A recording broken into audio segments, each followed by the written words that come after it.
নমস্কার বন্ধুরা, আপনাদের জন্য দারুণ একটি খুশির সংবাদ নিয়ে চলে আসলাম।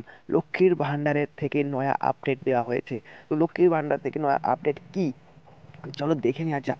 রাজ্য সরকারের এই প্রকল্পে প্রথমে সাধারণ শ্রেণীর মহিলাদের মাসিক 500 টাকা এবং তপশিলি জাতি ও উপজাতি শ্রেণীর মহিলাদের মাসিক 1000 টাকা ভাতা দেওয়া হতো।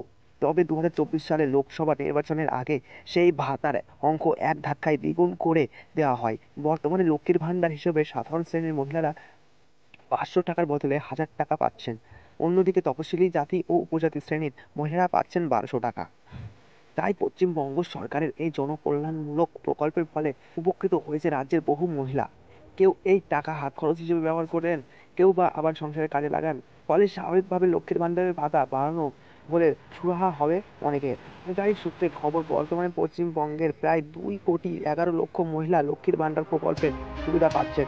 লোকসভা নির্বাচনের ঠিক মুখে গত 1 এপ্রিল এই স্কিমের ভাতা বাড়িয়েছে পশ্চিমবঙ্গ সরকার। এখন কানাঘুষো শোনা যাচ্ছে লোকসভা ভোট এবং বিধানসভা উপনির্বাচনের সাফল্যের দিকে নজর রেখে ফের একবার লক্ষ্মীর ভান্ডার নিয়ে সুখবর দেওয়া হতে পারে।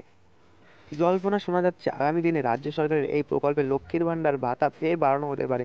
1000 টাকা 1200 টাকা থেকে বাড়িয়ে পরবর্তীতে 1500 টাকা বা 2000 টাকা করা হতে পারে। এই বিষয় এখন আনুষ্ঠানিক ঘোষণা না হলেও সুখবরের অপেক্ষায় রয়েছে সকলে।